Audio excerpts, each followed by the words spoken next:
The First Amendment, our freedom's guardian. John here from Infoblips.com. The First Amendment, you know it, you love it, or at least you should.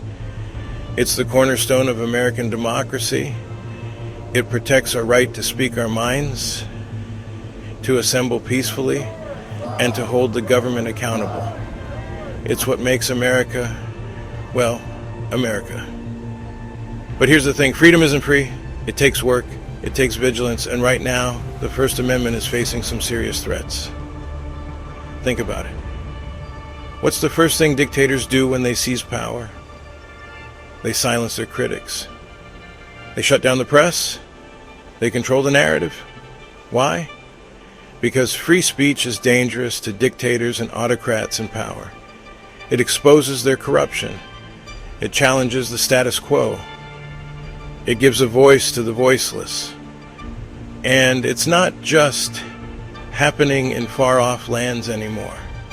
Right here in the US of A, we're seeing attempts to stifle dissent and control the narrative, from banning books in schools to pressure on social media companies to censor certain viewpoints. The First Amendment is under attack. We can't take our freedoms for granted. We need to fight for them. We need to speak out against censorship. We need to hold the Trump regime accountable. The future of our country depends on it.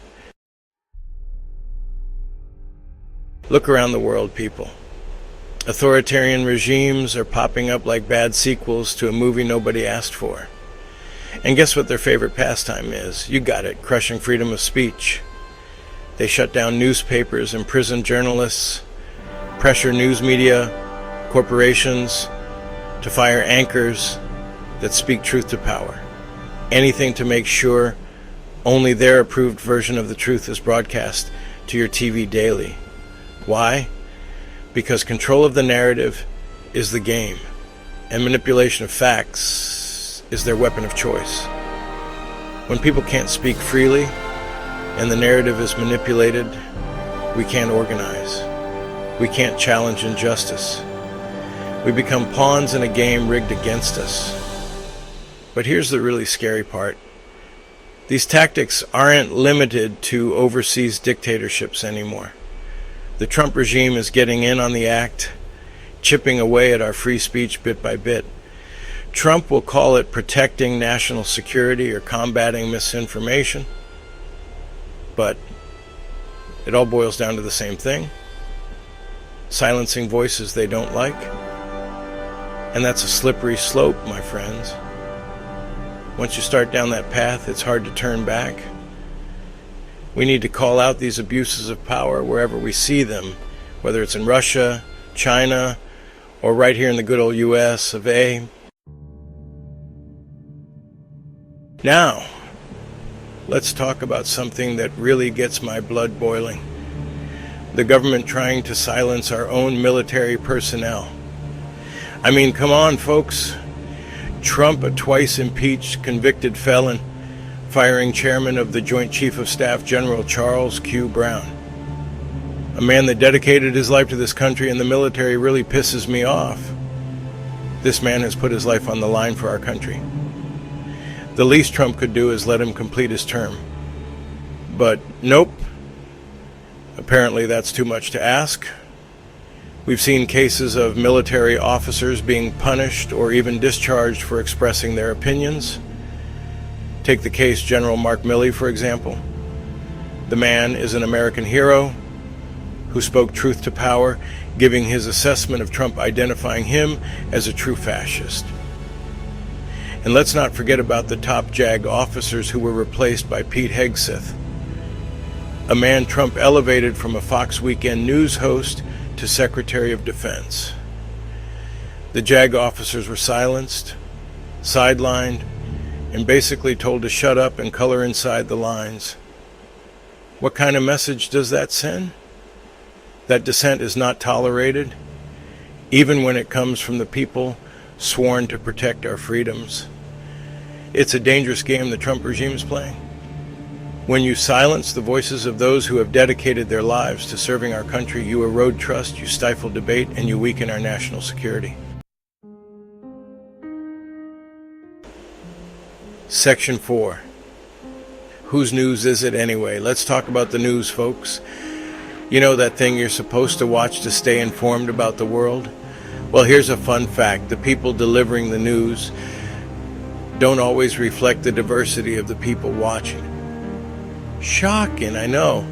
It's like Hollywood casting a white guy to play Nelson Mandela all over again. We've made very little progress. Take a look at the anchor chairs on your nightly news. 66% are white in all markets. More often than not, you'll see a sea of familiar faces, predominantly white and male.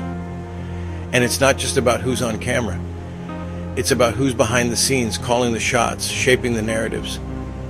Diversity of thought, experience, and background is crucial in journalism. It helps us see the world from different angles, challenge our assumptions, and get a more complete picture of what's really going on. When we have a narrow range of voices dominating the airwaves, we all lose out. We need more diversity in newsrooms, from the reporters on the ground to the editors-in-chief. It's not just about representation. It's about accuracy, fairness, and telling the full story. Section 5. Defending our freedom. A call to action. All right, folks, time to wrap this up. But before I go, I want to leave you with this. The First Amendment is not a spectator sport. It's a contact sport. And it's up to each and every one of us to get in the game and defend it. So what can you do? First, stay informed. Support independent reporting and podcasts like Infoblips.com. I deliver verifiable, factual information. Like and subscribe to my YouTube channel. It is free. That requires the algorithm to play my content.